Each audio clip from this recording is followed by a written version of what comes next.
How's everybody doing today? We're doing fine, sweetie. Lots of begging and pleading at embroidery company. It's coming. It's great. It's great to see everybody today. We had the best time playing pickleball the other day. That was so much fun. I want to thank everybody who organized it, everybody who came out to watch. I think at one time we had 35 people watching the pickleball tournament. And it was a lot of fun. It was hot though. And summer has arrived, hasn't it? And as you can tell, I've been battling a summer cold, so you're going to have to forgive me a little bit for my raspy voice, but I'm up and at 'em and glad to be here today. Okay, so we are good to go. Thank you for coming out this morning. We have a significant amount of things to discuss. I want to make sure that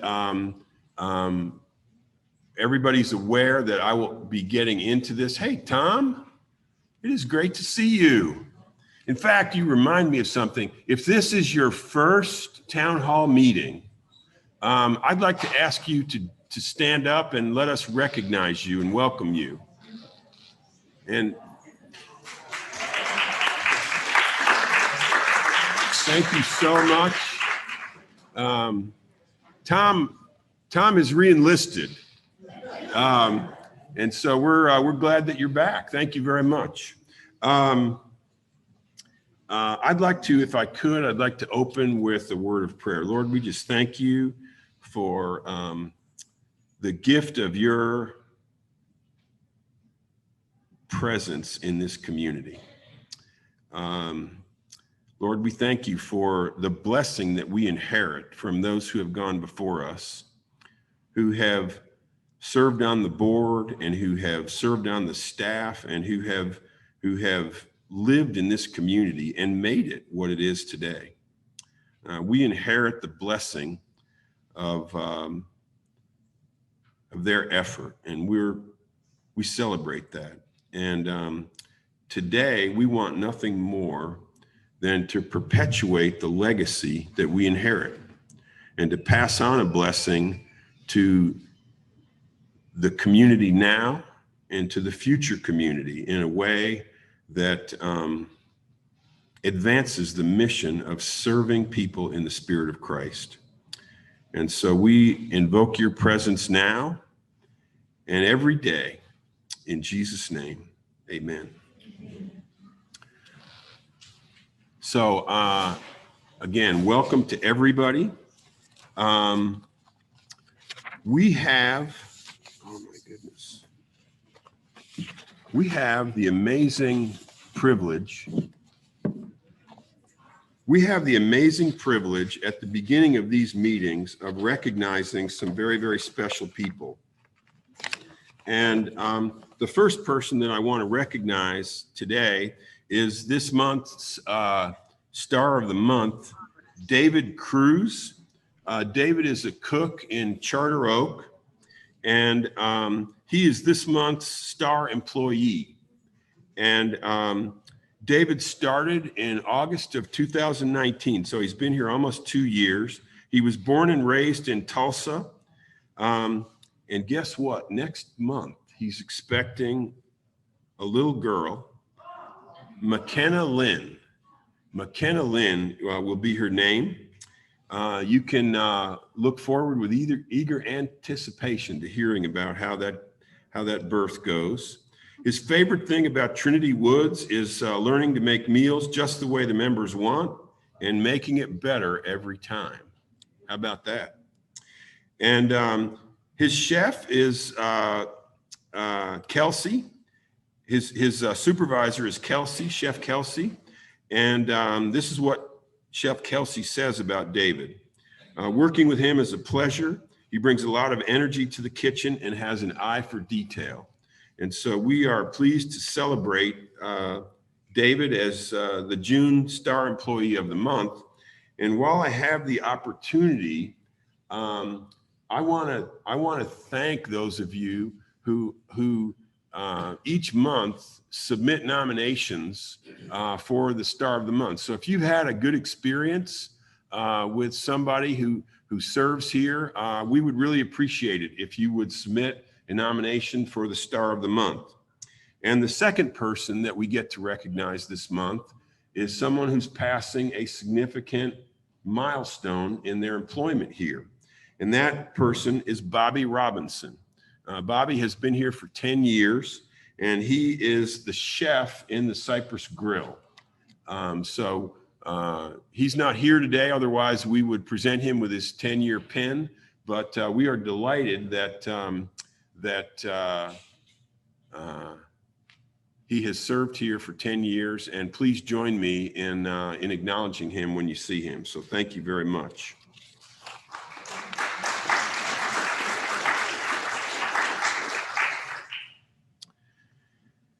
Now, there are two very important things that I want to talk with you about. One of them is it's central to the relationship that Trinity Woods has with every single one of you.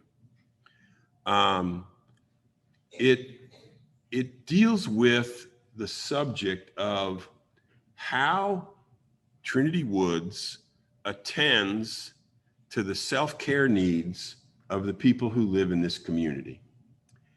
And it's an attempt on our part to communicate exactly what you can expect from us as time goes by and as your personal needs change over time. This is something that is basic to why you choose to life plan community like Trinity Woods. And having this discussion now, we think is extremely beneficial. We do this once a year, and now with the opening of memory care assisted living, we feel like that this is a timely opportunity for us to walk through this process. Everyone has been given a hard copy of the presentation that I'm about to walk through. And what I'd like to do is to invite you, if you would like for us to send you a digital copy of this presentation that you can share with your advisors, with your family, we would gladly do that, because we see this as a process that's so basic to our duty of care that we would welcome the opportunity to share this with anybody that you would like to pass it on to. And so what I'm going to do is I'm going to walk through this handout that we have presented to you, and I'm going to try to do it in a way that enables me to stay in front of everybody who is tuned in via Zoom. Okay. Oh, okay. You mean I can move around? You can move around. I'm so excited by that. Okay. I am so excited by that. Okay. So, wow. Whoa. I'm going to ask Irene or Melanie if you could turn this row of lights off. That would help everybody with being able to see.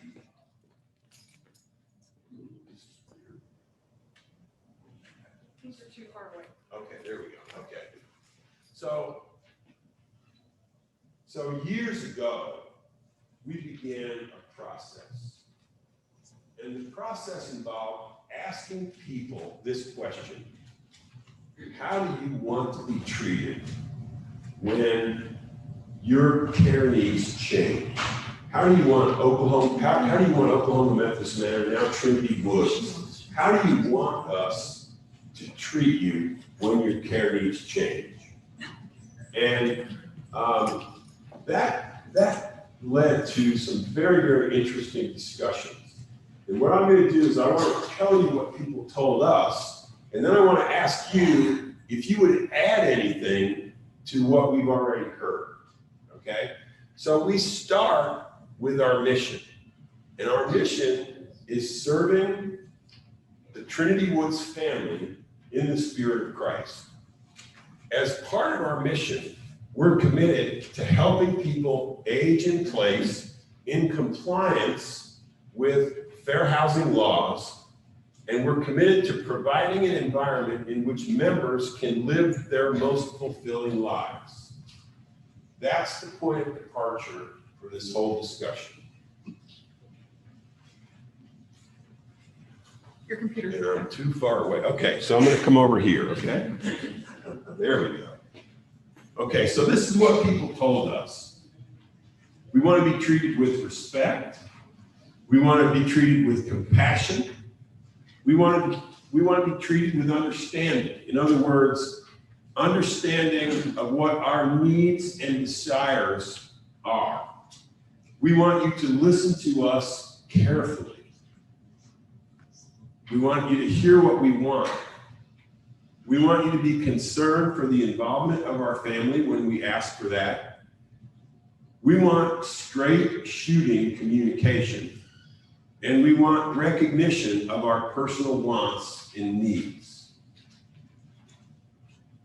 Is there anything that you would add to this list in describing how you want to be treated when that time comes?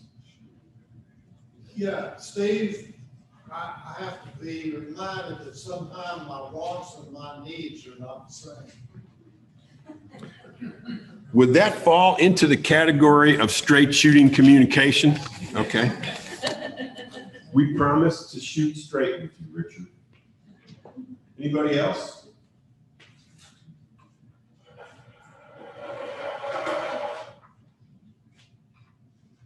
So, in the spirit of committing to listening to you, if after this presentation you think of something that should be added to this list, I invite you to email me and we'll add it to the list.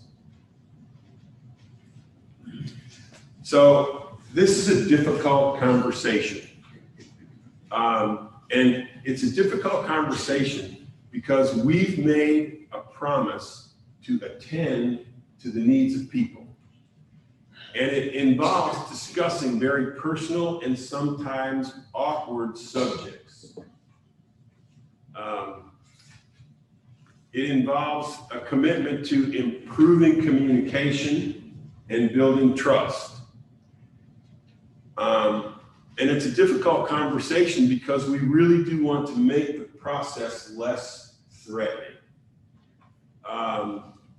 It's a difficult conversation because it does involve the need to inform people about what their choices are. It's a difficult conversation.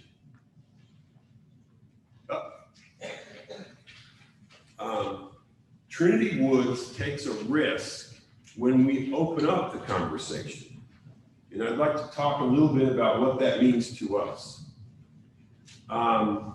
We take the risk of being misunderstood by the member that we open the discussion with. In other words, why are you doing this? We take the risk of being misjudged because people don't want us to interfere and because they believe that we are motivated by money. We take the risk of alienating the community member.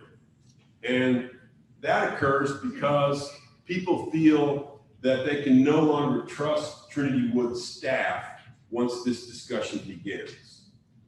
In other words, if someone shares what they perceive to be an unmet need with us, if a staff member shares an unmet need, or if a community member shares concern about an unmet need with the member, there's a risk of that person feeling alienated by this process. And then finally, there's a risk of conflict because of a disagreement about the conclusions that we arrive at. And so as a part of this frank discussion, we think it's important to open with those realities. Nevertheless, there comes a time when we feel obligated to open the discussion. So prior to moving to Trinity Woods, all members of the residential living community, and what that means is Crestwood, the villas, patio homes, lakeside homes, and Feldhouse, everyone submits a requirements of residency questionnaire. The requirements of residency are defined in a very strict way. They include paying bills, living peaceably in the community, and keeping the premises clean and safe. Those are the requirements of residency. These requirements apply to all community members, and community members who pose a danger to themselves or others do not meet these requirements. The purpose of this document is to assure that the members of the residential living community, that is the purpose of the requirements of residency questionnaire, is to assure that the members of the residential living community are able to meet the requirements of residency with or without assistance, and that they can live peaceably on the campus, keeping the premises safe and clean. Now, that's a positive way of saying something. I'm going to say it in a negative way, okay? We cannot ask questions about pre-existing medical conditions before someone moves to the campus. The Fair Housing Act prohibits us from doing that because it constitutes discrimination based on disability.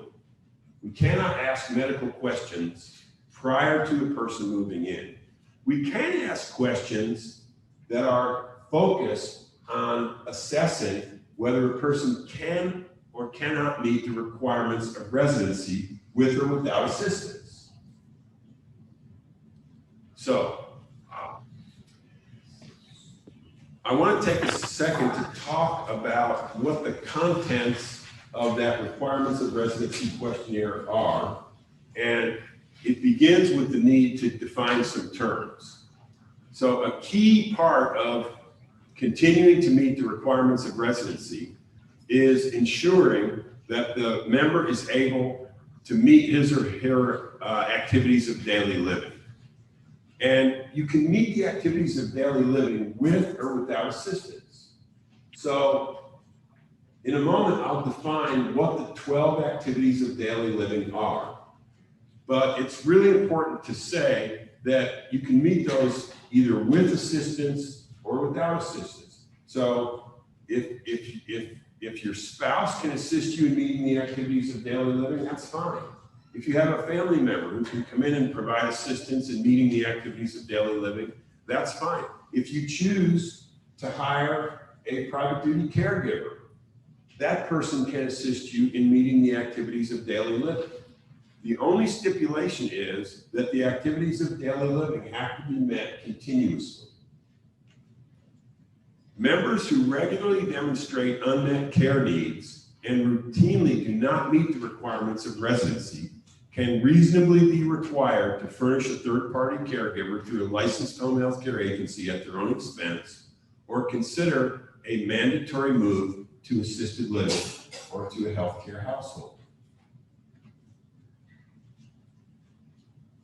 These are the 12 activities of daily living. They're outlined here, and the requirements of residency questionnaire assesses whether a person requires no assistance, requires some assistance, or requires full assistance in meeting those ADLs.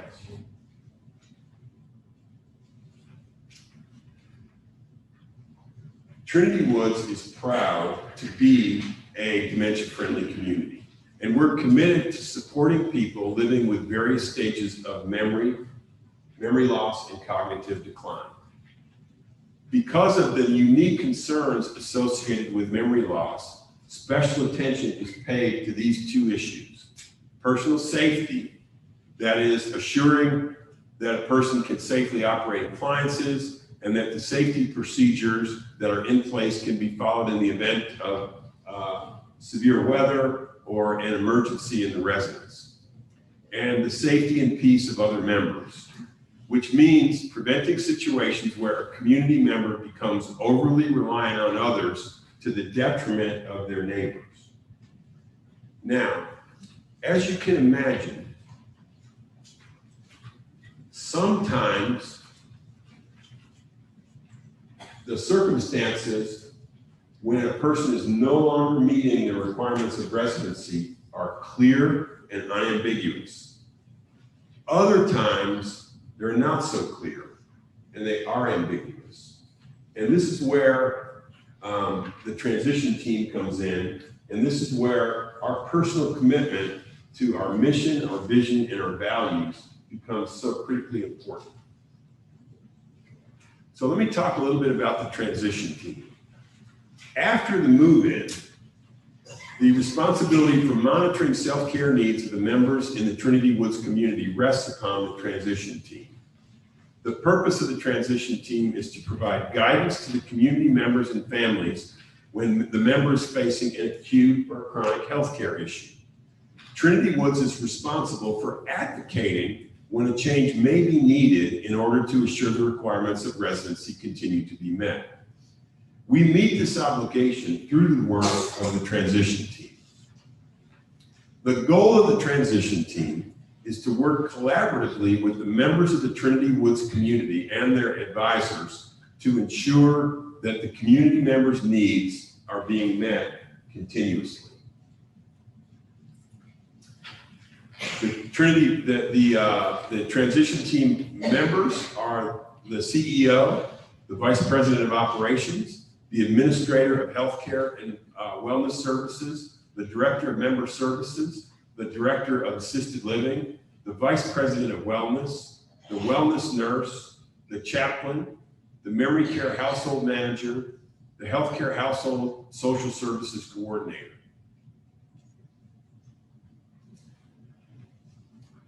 Now I'd like to talk a little bit about what the process that the transition team uses is.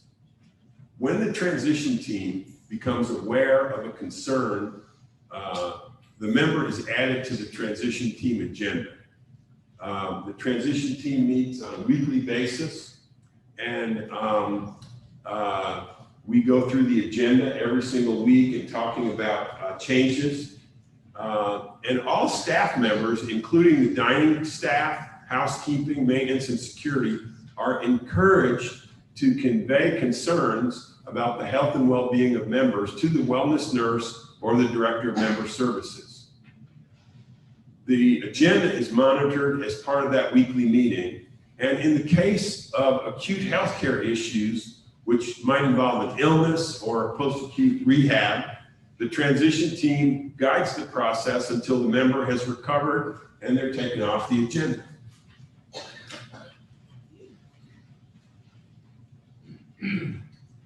In the case of chronic issues, the transition team evaluates the member's needs and makes recommendations if and when unmet needs become apparent. Input into the process is sought from the family, the member, his or her family, the primary care physician, and the Trinity Woods staff. And a recommendation is made to the member and family by the transition team, identifying the services and support necessary for the member to continue to meet the requirements of residency in residential living.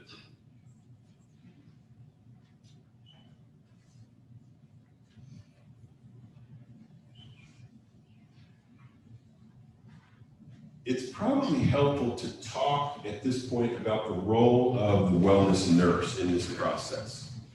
So we've identified 6 primary roles of the wellness nurse. The first is education. The wellness nurse serves as a resource for medical information, teaching, classes, etc. She provides office consultations for blood pressure and other concerns. She coordinates the emergency response and documents responses to the urgent response pendant calls and follow-up. She makes recommendations on options for third-party medical professionals. She coordinates all third-party caregivers and serves as a liaison with the transition team. So she secures documentation and gets updates as part of that process. And then she provides documentation. So she receives and validates the requirements of residency questionnaire as part of the move-in documentation for members into the Trinity Woods residential living community. It's also helpful to document what is not part of the role of the community nurse. The community nurse is not responsible for medication administration or setup. She's not responsible for ongoing treatments like wound care. She's not responsible for providing non-urgent in-home consultations. And she's not responsible for in-home support with self-care issues. Now, that's a positive way of saying something that I hope you're hearing the flip side of. The wellness nurse has been asked from time to time to do all of these things, as you might expect. So clarifying the role of the wellness nurse is an important part of this process. So when do unmet needs prompt concern for the transition team? Needs that are beyond the scope of practice for the wellness nurse, calls from the member that take an inordinate amount of time, the frequency of urgent response calls, the severity of medical issues, the frequency of issues, the lack of involvement of caregivers and family members, the frequency and level of the involvement of neighbors, personal safety, and especially as it relates to the operation of appliances and the ability to follow emergency procedures. So here are some frequently asked questions that we get regarding this process. How long can I stay in my home? This is a very, very common question. And the answer to that question is very, very simple. We understand that people want to live in their home as long as they can. And as long as all self-care needs are met continuously, even with assistance, members in the Trinity Woods community have the option of staying in their homes. How does the process unfold when a member's care needs change? Members who regularly demonstrate unmet care needs and routinely do not meet the requirements of residency can reasonably require to furnish a third-party caregiver through a licensed home health care agency at their own expense, or consider a move to assisted living or a healthcare household. Ultimately, Trinity Woods has the sole right to determine the level of care that's appropriate in a given situation. We promise to collaborate with you on that decision, but ultimately that decision belongs to Trinity Woods through the transition team.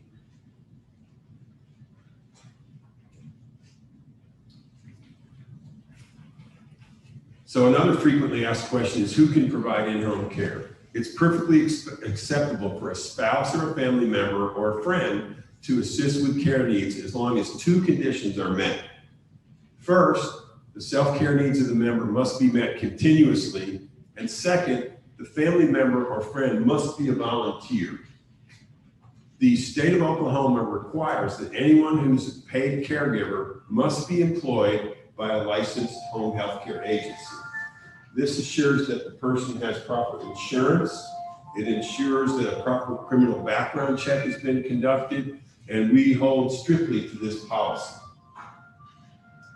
If the member is unable to meet the requirements of residency and determines that in-home care is neither practical nor cost-effective, the member has the option of moving to the appropriate level of care when accommodations are available. So this is the promise that we make to you as a life plan community. By virtue of the agreement that you have entered into with Trinity Woods, our commitment is to provide priority access to the level of care that you need when you need it. And typically we're able to collaborate in a way that enables that transition to occur very, very smoothly. But home health care services must be provided to ensure that all self-care needs are met until other accommodations are available on the campus if there's a delay. So what are the requirements for third-party caregivers? All private duty caregivers delivering services on the Trinity Woods campus must meet the following requirements. They provide a copy of the contract for services or the service agreement, and they report any changes or updates in the agreement. They report to the wellness nurse any change in the member's condition that creates a risk to either the member's health and safety or to the health and safety of others. They provide a current certificate of insurance for workers' compensation and professional liability, and they adhere to the same rules as Trinity Woods employees. They also provide a copy of the criminal background checks and the appropriate license or certificate for the care that's being provided. The cost of in-home care is currently for a sitter or companion, it's $25 an hour. For weekday daytime rates, and for a certified nurse assistant, it's $26 an hour, and for a licensed practical nurse, it's about $31 an hour. It's not hard to see where, as the care needs increase, the financial burden shifts to a point where considering move to a licensed area becomes more economical than continuing with in-home care. But everyone has the option of electing to do that if the self-care needs are met continuously. So who makes the final determination as to whether or not the requirements of residency are being met? The transition team has the final decision-making authority. So there are some other important factors.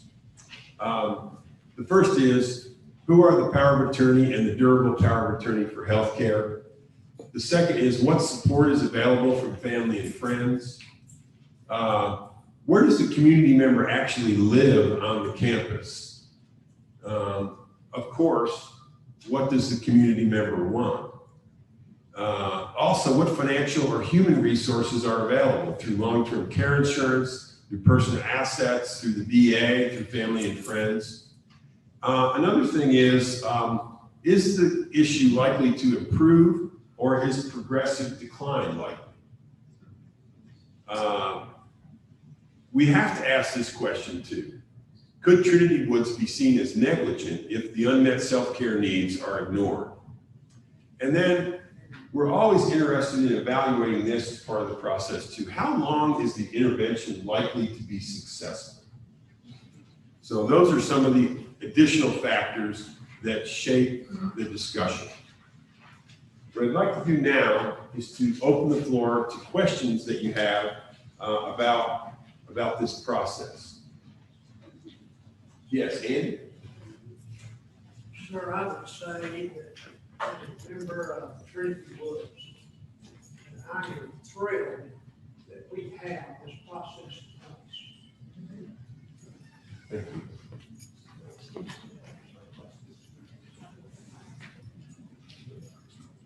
Okay.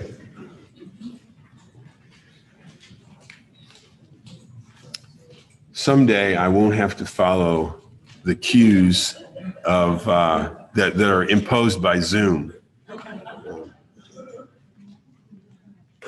There was an extra microphone up there. when Yeah, we started. it's here. Sorry. Okay. There you go. Thanks.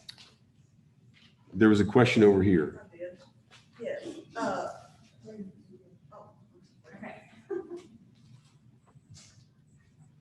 who is responsible for assuring that the papers we are to keep on our refrigerator are completed and there? Because The question was, instances where that- the question was, who is responsible for assuring that the paperwork that we ask that you complete regarding your power of attorney and healthcare directives are completed, updated, and in place? Who can tell me the answer to that question? Could you say that with a robust response? Thank you very much. Is Lupina here? Lupina wasn't able to be here, but I'm sure that she would welcome that. It's so very, very important. Richard has a question up front. When we have to move from one area to the other, like particularly out of the villas or independent living, and our resources will not cover the additional costs, then what happens?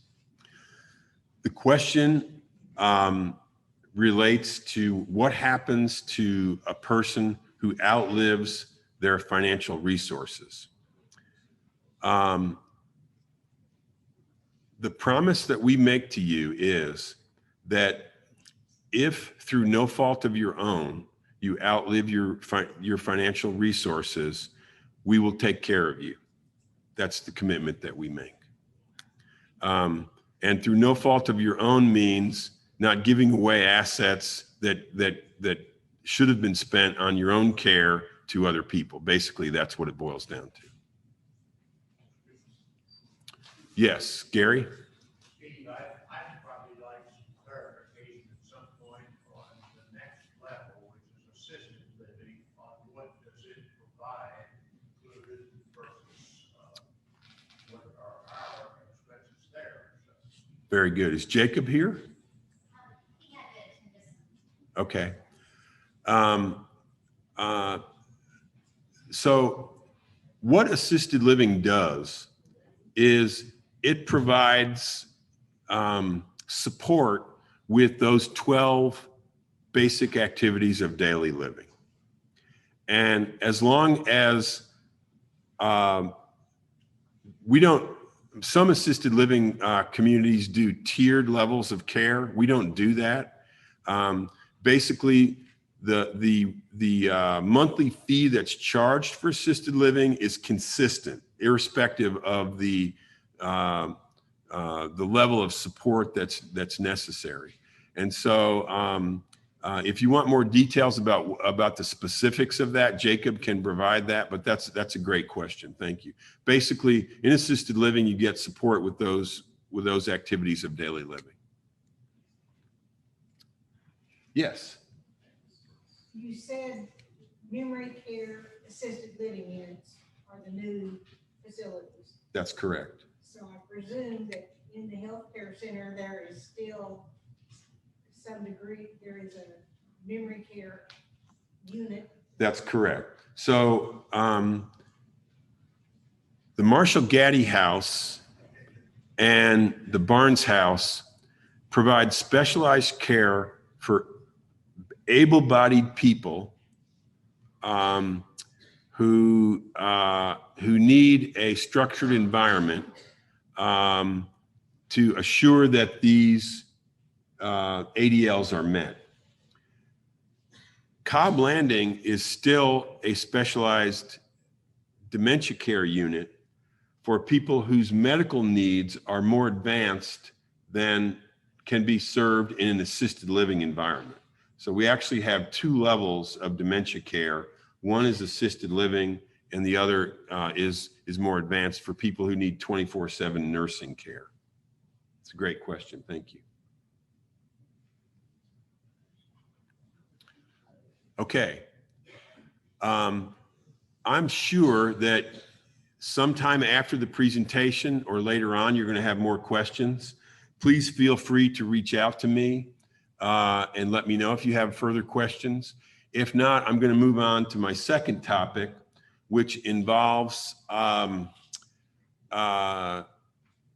decision that we have made regarding the reopening of the campus. We've talked to you before about the desire that we have to improve the front entrance and to move toward a gated community. And we began to develop those plans, and the technical complexity of the plans in terms of proper staging and the design and the placement of the entrance, coupled with the cost that would be required in order to do this, made the choice of proceeding in that direction improbable at this time, unfeasible at this time. So the cost went well above $500,000, and based on the changes that are happening in the community, in the Tulsa community, with the lowering of the incidence of cases of COVID-19 and things opening up, we've made the decision to go ahead and reopen the front entrance, and that will be occurring next week. So we have not abandoned the desire to move toward a gated front entrance. Many people have expressed concern about that. We know that people are tired of having their temperature checked, and we know that the West Gate we don't put our best foot forward as when visitors come to the campus based on the emergency nature of kind of getting that set up in March of last year. So we want to be able to move forward. So we've also heard the concern that people voiced about the guard shack that we had. Since it was constructed, it was never used, and it actually blocked the visibility of people coming into the campus. So to remove the guard shack and to improve the island there, we've gone forward with that. And on Tuesday, it is our plan to reopen the 31st Street entrance. I want to provide everybody with assurance that Dennis and the security team are prepared to basically return to the level of campus-wide patrols that they conducted previously. And, we'll continue to monitor the situation as we did in the past. But I want you to know that we've heard the concern that people have expressed about the security of the campus, and we haven't abandoned the vision of moving toward a gated community. It's just been put on hold. Yes. Does that mean Sandusky will open also, or just this one? The question was about, will Sandusky be open? I believe that Dennis's plan is to leave the Sandusky entrance closed temporarily. It's possible that once the construction is completed, that Sandusky will also be reopened as it was previously. But for the time being, I'm thinking that it will remain closed. What about the West Gate? Will that shack still be there? So the question was, what about the West Gate? Everyone, of course, will still be able to exit through the West Gate so that you can go down to New Haven if you're making a left to go down 31st Street. It's a much safer option. And you'll still be able to enter if you want to using the keypad that you did previously. We do expect for the shipping container that we've affectionately referred to as the guard shack to be removed, and to return to a kind of a more attractive entrance. Yes, Ron? Mainly because of the construction traffic.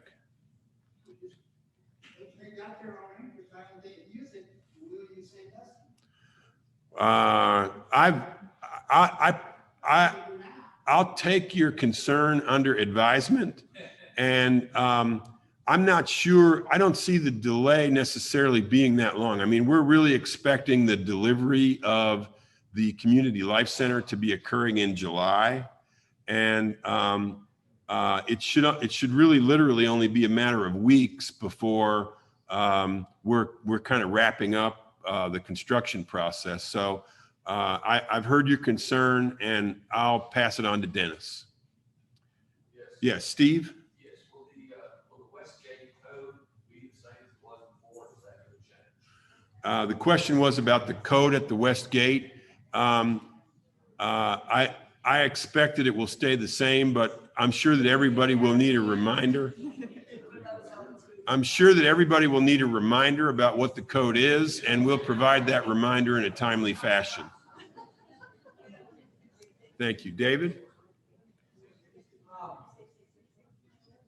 Curious about timing and procedure for street repair for the rest of the campus. The question was about the timing and the procedure for street repair. Dennis is not here today. He has been on vacation celebrating his 40th wedding anniversary. And he'll be back on Monday. I'll be sure to check with him on Monday and get back to you on that. I know that he has a plan about it, and I'm just not sure exactly what it is. Yes, Tom? When will they quit taking our temperature so we can drive on in? Because I'm in and out 2 or 3 times a day. Well, when is I think I can say with confidence that we will no longer check your temperature after Monday of next week.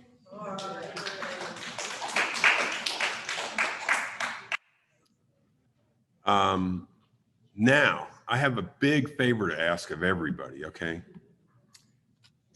Since your Trinity Woods t-shirt is in the laundry, I'd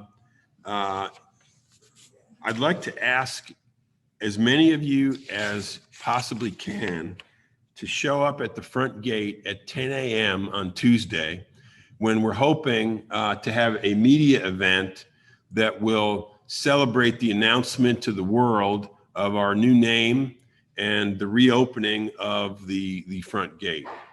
To me, this is kind of a milestone. In March of 2020, when it became apparent that it was going to be necessary for us to secure the campus, I couldn't even imagine putting up a chain link fence across our entrance. I mean, I was mortified by the reality that was forced upon us. And I want to thank all of you for your patience through this process. And, you know, maybe we ought to do something in front of the TV cameras, like take that chain link fence down, or, you know, I mean, good night. That, you know, that was just been awful, but thank you for your patience.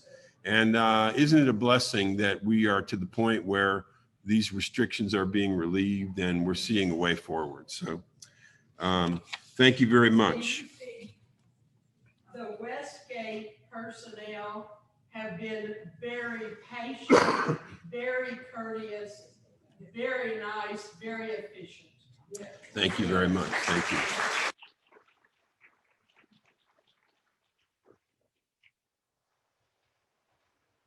Okay. Yes.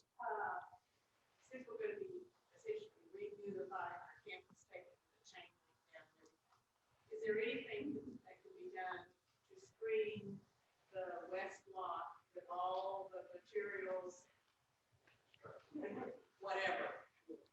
I'm glad you asked that question. I hope that you'll be relieved to know that even this morning, some of that material is being relocated and repositioned so that to improve the aesthetics of that area. So, yeah.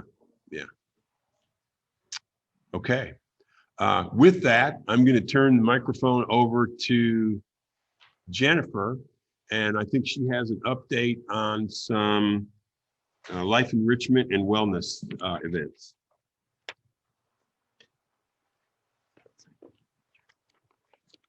Hello.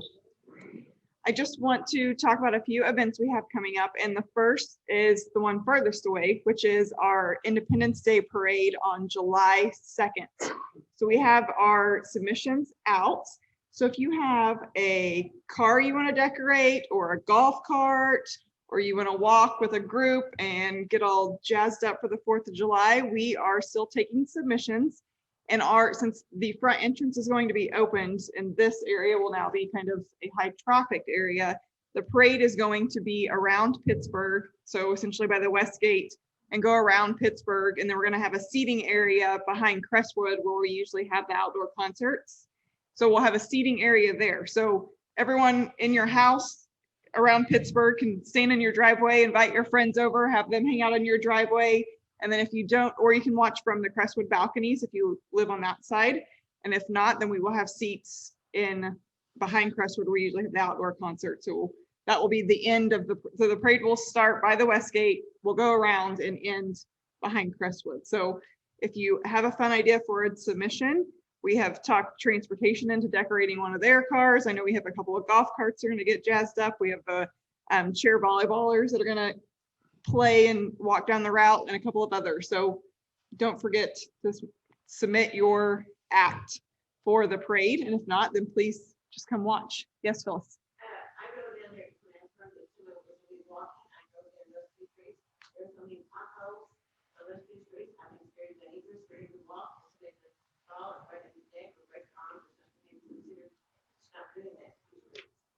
Well, Irene and I talked about that yesterday, and we haven't went and walked it yet because that was brought to our attention yesterday as well. And thought we would, if there's just a few, put cones in those areas to at least draw attention to them. But that is okay. Well, we're still a couple of weeks away, so maybe we can get with Dennis before then, and we will get an option. Andy? They are filling this morning, when here is our place coming here, there were 2 of the potholes that have been filled with that. Perfect.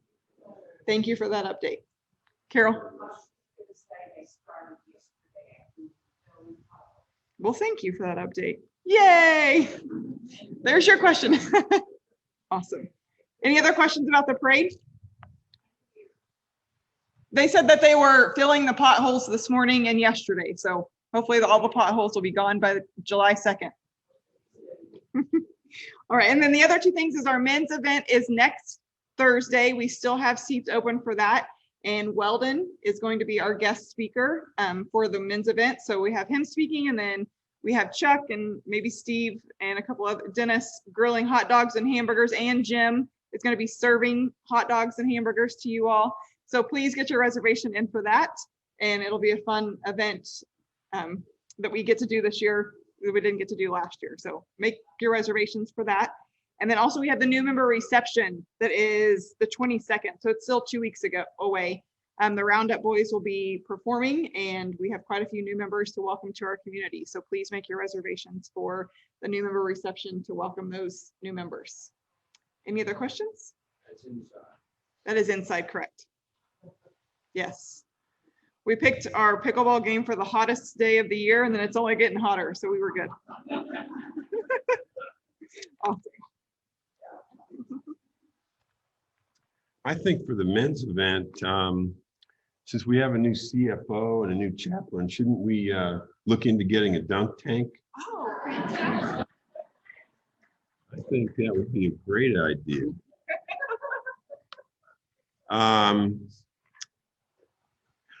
I want to thank everybody who participated in the wonderful event that we had at Asbury.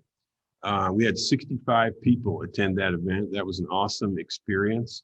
This Sunday, we're going to be at First United Methodist Church And if you happen to know somebody at First Church, please encourage them to think about coming. We would love to see you.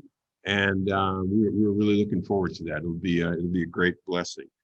Basically, what we're doing is going and talking about the recent developments here on the campus and providing people with information about the rollout of the new name and the new brand. You'll also be seeing more ads in the Tulsa World. And this morning, I recorded a television commercial that'll be going on Channel 6. So we're very excited about that.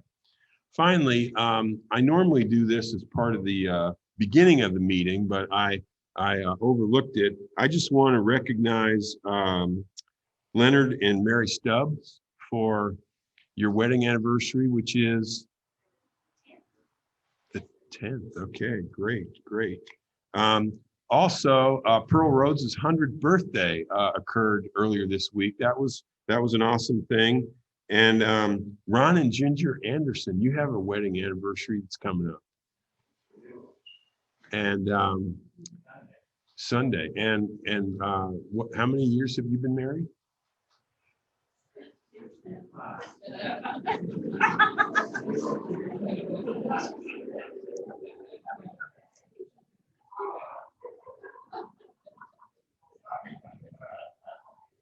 I better not even, don't even go there, right? No, just give him a break.